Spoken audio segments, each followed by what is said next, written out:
2025 तक हम लोग 25 ब्रांच तक पहुंचे, जिसमें इंटरनेशनली भी कवर है। चाइनीज पंजाबी पाव भाजी वजन से मिलेगा 180 रुपए किलो।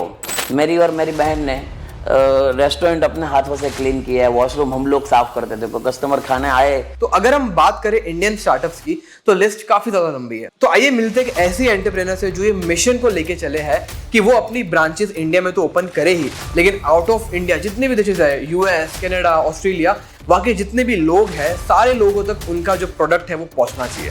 तो आइए मिलते हैं राधे ढोकला के ओनर से, मिस्टर जिनेश पांडव से। तो जिनेश जी, ये सवाल को लेकर मैं बहुत बड़ा क्यूरियस हूँ कि आज राधे ढोकला एक बहुत बड़ा बिजनेस वेंचर है, आपने अपने बिजनेस को बहुत ग्रो किया है, लेकिन बिजनेस में आने के पहले आप क्या काम करते थे? वैसे हम तो पहले से बचपन से ही, हमारे फादर जब गांव से सूरत आए तब से फादर इधर बिजनेस ही कर रहे थे। तो हमारा पहले 1997 जब मेरा बॉर्न हुआ तब से फादर ने हमारा एक डेयरी स्टार्ट किया जिनका नाम गोकुल डेयरी था।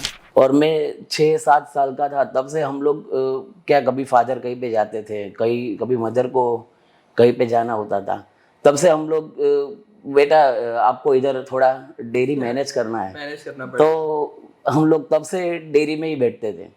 फिर फादर ने थोड़ा बिजनेस बड़ा किया तो हम एक आध ब्रांच उनकी संभालने लगे। तो शुरू से आपने बोला कि आपका फैमिली बिजनेस है, लेकिन आपको कोई और ड्रीम था कि मुझे ये फील्ड में जाने में थोड़ा इंटरेस्ट है, आपको ये फील्ड में कोई ज्वाइन करनी है? पहले हमने कई साल से ऐसा सोच के रखा था कि हमको ना पायलट बनना है। पायलट? हाँ, अपन प्लेन उड़ाएंगे। तो फिर ना मेरे 11-12 साइंस किया। फिर साइंस में मेरा ऐसे लग थे कि भाई मेरी स्कूल में फिलीपाइंस से कुछ लोग आए कि भाई जिन लोग को पायलट बनना है आप लोग ऑफिस में जाओ, उनको मिलके जो भी कुछ सलाह सूचन लेना हो ले लो। वो दिन तक मैंने पापा को नहीं बताया था कि पापा मेरे को पायलट बनना है। तो फिर ना मैं घर गया शाम को, फिर पापा को मिले तो मैंने पापा को बोला पापा मैं पायलट बनना चाहता हूँ। तो बोले अपने को कुछ पायलट वायलट नहीं बनना है, चाहे वो 5 करोड़ 50 करोड़ 100 करोड़ सैलरी भी क्यों ना दे, अपना धंधा है, धंधे में बैठो और पायलट को हायर करो, प्लेन खुद का लो, लेकिन अपने को पायलट नहीं बनना है। तो फिर हम लोग उसमें बिजनेस में ही ज्वाइंट हो गए। फिर मैंने बी कंप्यूटर इंजीनियरिंग किया। 2 साल मैंने बी कंप्यूटर इंजीनियरिंग सासित में मैंने स्टडी किया। फिर मैं बिजनेस में जाता था, कॉलेज भी जाता था, दोनों साथ में। फिर हम लोग यहाँ तक पहुँच गए। तो जिनेश जी, जो आपका ब्रांड नेम है राधे ढोकला, ये नाम रखने के पीछे क्या रीजन था? कुछ समय पहले हम लोग इस्कॉन में ज्वाइन किया था हम लोग ने। हमारे घर वाले सभी लोग इस्कॉन में जा रहे थे। जो हमको इस्कॉन में ले जाने वाले थे, जिनका नाम श्रीमान मूर्तिमान दास है, वो श्रीमान मूर्तिमान दास को हम लोग अपना धार्मिक सलाहकार मानते थे। हमारा एक पहले गोकुल डेयरी करके था, हमारा एक फॉर्म था, उसमें हम लोग ना आमरस बनाते थे। हमारा आमरस में बहुत बड़ा मैन्युफैक्चरिंग था। अच्छा। तो आमरस बनाने के साथ में ना एक ऐसा कुछ रिचुअल्स था कि भाई अपने को आमरस के साथ में व्हाइट इदड़ा जो खाते हैं जो लोग, कोई लोग उसको व्हाइट ढोकला बोलते हैं। हाँ, तो व्हाइट ढोकला भी हम लोग साथ में, लोग ने बोला कि भाई हम लोग इधर से आमरस ले रहे हैं, हमको व्हाइट ढोकला दूसरी जगह लेने जाना पड़ता है, तो आप लोग ना आमरस की साथ में व्हाइट ढोकला भी बनाना, मतलब इदड़ा बनाना आप चालू कर दो। तो हम लोग ने व्हाइट ढोकला भी बनाना चालू किया। तो फिर हमको ऐसा लगा कि भाई कुछ ढोकला की कुछ नई ब्रांड चालू करने का हम लोग ने सोचा, मेरे फादर ने सोचा।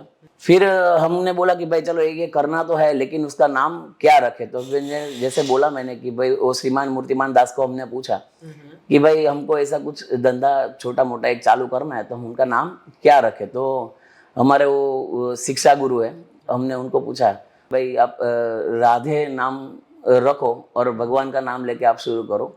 तो फिर हम लोग ने उस हिसाब से राधे ढोकला नाम रखा। तो वहां से आप लोग का ढोकले का जो कहानी है वो शुरू हुई थी। yeah. तो आपका जो ब्रांड है राधे ढोकला, इसे आप कहाँ पहुंचाना चाहते हैं? हमारा राधे ढोकला का ड्रीम है कि हम लोग सब साथ में मिलके उनको विश्व के हर कोने में पहुंचाए। जैसे इतिहास में ना एक शास्त्र है, जैसे अर्थशास्त्र है, आयुर्वेद है, ऐसे एक शास्त्र है पाक शास्त्र।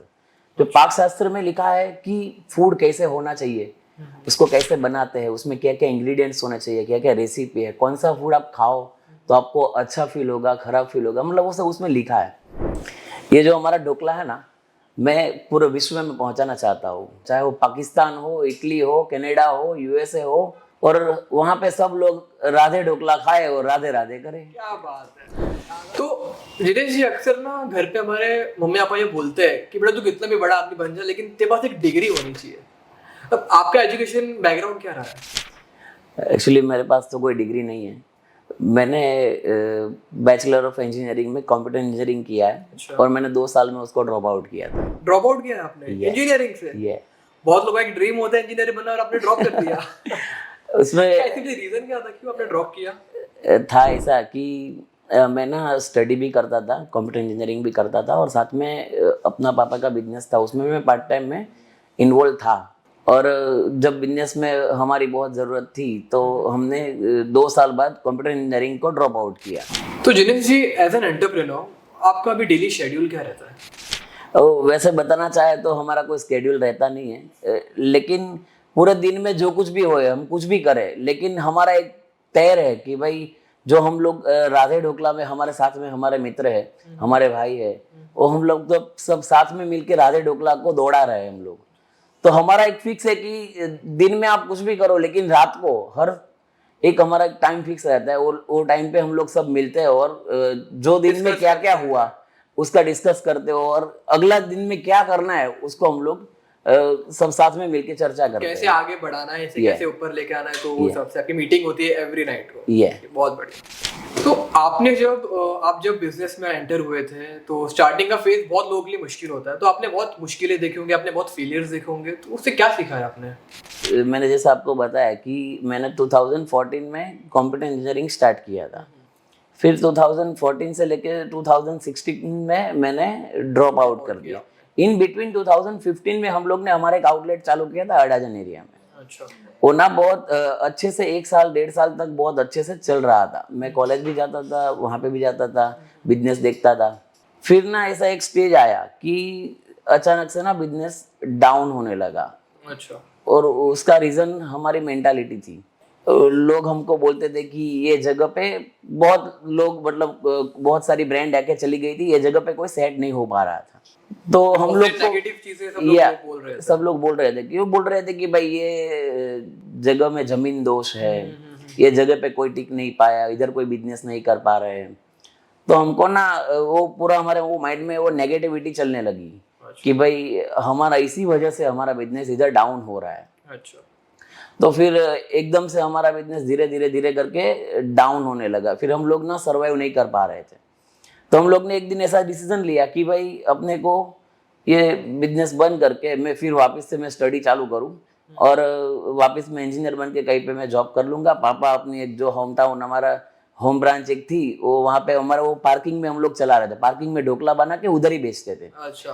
तो फिर पापा ने भी बोला हाँ चलो कोई बात नहीं, मैं भी वहाँ पे जाके ढोकला बेचूंगा। 2-5 किलो ढोकला बिकता था हमारा, 2-5 किलो ढोकला बेच के अपन घर चलाएंगे, तुम जॉब कर लेना। ये हमारा ये बिजनेस है जो हम लोग बंद कर देते हैं। तो फिर हमारा एक मीटिंग के बाद हमारा ये तय रहा कि भाई अपने को ये नहीं चलाना है। तो फिर हम लोग को ये जगह हम लोग ने पूरा जो भी हमारे इक्विपमेंट्स थे वो सब हमने खाली कर दिया। खाली करने के बाद में हम लोग ने ऑनर को, जो लैंड ऑनर थे, उनको हमने फ़ोन किया। उनका नाम भरत भाई है। भरत भाई, अपन ये बिजनेस नहीं कर पा रहे, हमसे नहीं हो रहा है, हम लोग ये बंद कर रहे हैं। तो फिर बोले कोई बात नहीं, मैं 2 दिन में यहाँ पे आपको मिलता हूँ। तो फिर हम लोग बैठे, हमारा फर्स्ट फ्लोर पे रेस्टोरेंट था। हम लोग वहाँ पे बैठे, भरत भाई आए, मैं, पापा और भरत भाई, वैसे हम लोग 3 बैठे थे। फिर भरत भाई ने बोला कि हाँ बताओ क्या बात है। तो बोले हम लोग ये जगह आपको वापस दे रहे हैं, हमको इधर हम सर्वाइव नहीं कर पा रहे, हमको बिजनेस नहीं करना है। तो भरत भाई ने बोला कि कोई बात नहीं, आप देख लो, हमको चाबी दे दो, हमको कोई दिक्कत नहीं है, लेकिन मैं आपको एक सवाल करना चाहता हूँ। ऐसा भरत भाई ने हमको बोला, आप क्यों बंद करना चाहते हो? तो फिर हम लोग ने बोला कि हमारा बिजनेस नहीं हो रहा है इधर, ये जगह में जमीन दोष है, ऐसा सब लोग बोलते हैं। हमारे से पहले भी कोई बड़ी बड़ी ब्रांड आके इधर बंद करके चली गई है। तो हमारा भी वही मेंटालिटी कि हमारा भी इधर नहीं चलने वाला है। तो भरत भाई ने बोला कि आप ऐसा बोल रहे हो कि बड़ी बड़ी ब्रांड इधर आके चली गई, ये जगह पे कोई कमा नहीं रहा है। मेरे को एक सवाल का जवाब दो कि अगर कोई नहीं कमा रहा है तो आपको मेरे को 75,000 75,000 वो जगह का रेंट था, आप तो मेरे को वो रेंट पे कर रहे हो, मैं तो कमा रहा हूँ। अगर कोई नहीं कमा रहा तो मैं भी नहीं कमा रहा होगा ना। सही बात है। तो आप तो मेरे को 75,000 रेंट दे रहे हो, मैं तो इधर से कमा रहा हूँ, तो आप ना नेगेटिविटी ब्रेक हो गई। हमको भी ऐसा लगा नहीं, बात तो भरत भाई की सही है। फिर बोले भरत भाई बोले तो और आपको क्या मेरे ओर से मदद चाहिए। हमने बोला कि भाई हम लोग ने इधर बहुत सारे अमाउंट में हम लोग ने नुकसान किया है, तो हम अभी बिजनेस करने के लिए हमारे पास लिक्विडिटी नहीं है। तो भरत भाई ने हमको बोला कि आपको क्या सहायता चाहिए मेरे ओर से। तो भरत भाई ने हमको बोला कि भाई हमको थोड़ा पैसे की ज़रूरत है ये बिजनेस को फिर से स्टार्ट करने के लिए। तो फिर भरत भाई ने बोला कितना अमाउंट चाहिए। हमने बोला कि भाई हमको इतने चाहिए, तो हम अगर आगे आगे सर्वाइव कर पाएंगे। तो फिर भरत भाई ने हमको 2 मिनट में ड्राइवर को बोला कि भाई वो पैसे लेके आओ। हमको 2 मिनट में भरत भाई ने पैसे दिए। फिर और बोला और आपको कोई हमारी ओर से मदद चाहिए। तो हमने बोला कि भाई हमारा ये जो जगह का रेंट है 75,000, वो बहुत हमारे लिए, खाली ढोकला बेचने के लिए हमारे वो बहुत ज्यादा है हमारे लिए, तो हम वो सर्वाइव नहीं कर पा रहे। भरत भाई ने हमको रेंट कम करने की बात नहीं की। भरत भाई ने क्या बोला, जब आपका बिजनेस खड़ा हो वापस से, जब तक आप सेट ना हो जाए तब तक आपको 75,000 रेंट भी मेरे को नहीं देना है। क्या बात है। तो भरत भाई ने हमको 8 महीने तक 75,000 हमारा रेंट हमसे नहीं लिया। 8 महीने तक हाँ रेंट हमसे नहीं मांगा। फिर बिजनेस करने का हमारे पास एक कॉन्फिडेंस आ गया था। लेकिन अभी सब तो खाली कर दिया था, जगह पूरी खाली कर दी थी।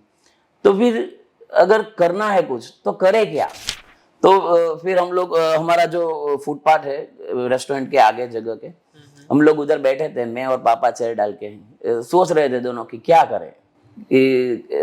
फिर हम लोग ने सोचा कि भाई चलो कुछ नया स्टार्ट करते हैं। उसी टाइम पे रास्ते में से एक बंदा गुजरा, वो हमारे पास आया कि मेरे पापा को पूछा अंकल कुछ नौकरी वगैरह है मेरे लिए।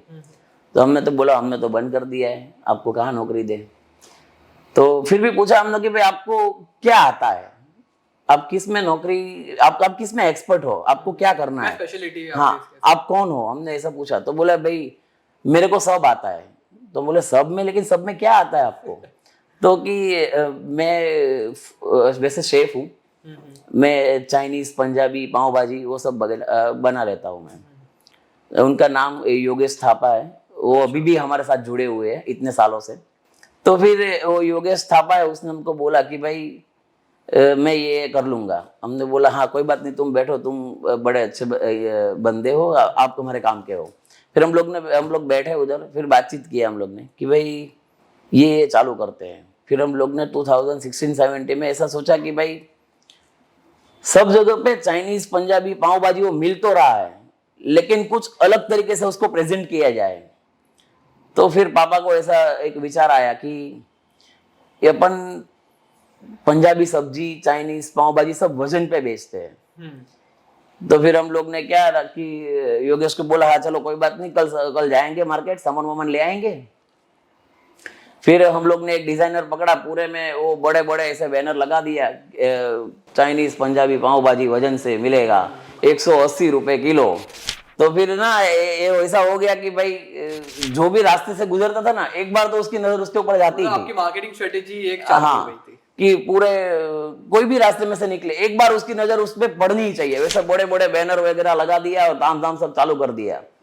हम लोग ने ये सब जो हमारा मार्केटिंग हम लोग ने किया था, वो बैनर वैनर लगा के, वो देख के लोगों की लगा कि भाई ये क्या है, ये कुछ नया है कि भाई चाइनीज पंजाबी पाव भाजी भी वजन से मिलती है। तो बोले धुलेटी के दिन चालू हुआ। फिर हम लोग ने मैं उधर खाली अकेला बैठा था, मैं और मेरी सिस्टर बैठी थी दोनों, कि भाई इतना तो अपना कुछ ट्रैफिक रहता है नहीं, 1-2 कस्टमर्स आते थे और मैं अकेला मैनेज कर लूंगा, भले ना त्योहार हो। तो मैं और बहन दोनों बैठे थे। अचानक से ऐसा हुआ कि धुलेटी के दिन रात को ये सब बैनर देख के हमारे यहाँ ना अचानक से एकदम भीड़ इकट्ठी हो गई, भीड़ जमा हो गई, भाई ये लाओ लाओ ऐसा हो रहा था। आपको एक्सपेक्ट है नहीं कितनी भीड़, हाँ इतना होगा, इसलिए हम लोग शांति से, मैं और बहन दोनों बैठे थे। वो योगेश भाई अपना थोड़ा बहुत काम कर रहे थे, उसके साथ में एक जीवन भाई करके उनके सपोर्टर, उनको भी लाए, 2-4 स्टाफ रख के हम लोग ने चालू किया था। वैसे स्टार्टिंग में 3-4 दिनों में तो हम लोग, हमारे एक ऊपर रेस्टोरेंट था, हम लोग ने रेस्टोरेंट भी चालू किया था, सीटिंग डाइनिंग एरिया वाला। तो उसमें ना बिजनेस तो था नहीं। तो स्टाफ को सैलरी देने का, वो देने का, हमारे पास इतना हम लोग अफोर्ड बहुत नहीं सारे कर पाए। expense होते हैं या ये सब। हम लोग वो अफोर्ड नहीं कर पाए। तो स्टार्टिंग के दिनों में ना हम लोग ने, मेरी और मेरी बहन ने रेस्टोरेंट अपने हाथों से क्लीन किया है। वॉशरूम हम लोग साफ करते थे। कोई कस्टमर खाने आए तो वो खाने के बाद में हम लोग टेबल साफ किया करते थे। फिर रेस्टोरेंट क्लोजिंग के टाइम पे भी हम लोग रेस्टोरेंट साफ करते थे, क्योंकि हमारे पास बंदे नहीं थे और देने के लिए सैलरी नहीं थी हमारे पास। तो वो सब भी हम लोग ने मुश्किलों में फेस किया। फिर हम लोग को ना वो दिन से एकदम कॉन्फिडेंस आ गया कि हम लोग कुछ भी कर सकते। तो फिर हम लोग ने उसके बाद में धीरे धीरे 1 ब्रांच, 2 ब्रांच, 3 ब्रांच करके आज हमारी सूरत में 7 ब्रांच है। मुंबई में कांदीवली वेस्ट में हमारी 1 ब्रांच है, और हम लोग स्टार्ट कर रहे हैं मलाड में, पार्ला में। और हमारा एक ऐसा विजन है कि 2025 तक हम लोग 25 ब्रांच तक पहुंचे, जिसमें इंटरनेशनली भी कवर है पूरे इंडिया में। तो ये थी जर्नी राधे ढोकला की। इंडिया में ऐसे बहुत सारे एंटरप्रेन्योर्स हैं जो अपने आइडिया के दम पे सक्सेसफुली ग्रो कर रहे हैं। और अगर आपको लगता है कि आपकी स्टोरी भी ऐसी इंटरेस्टिंग है और वो कवर होनी चाहिए, तो आप इन सोर्सेस के थ्रू हमें कांटेक्ट कर सकते हैं, जिनकी डिटेल्स आपको डिस्क्रिप्शन में मिल जाएगी। तो फिर से मिलते हैं इसी शो में 7 सवाल आपके साथ।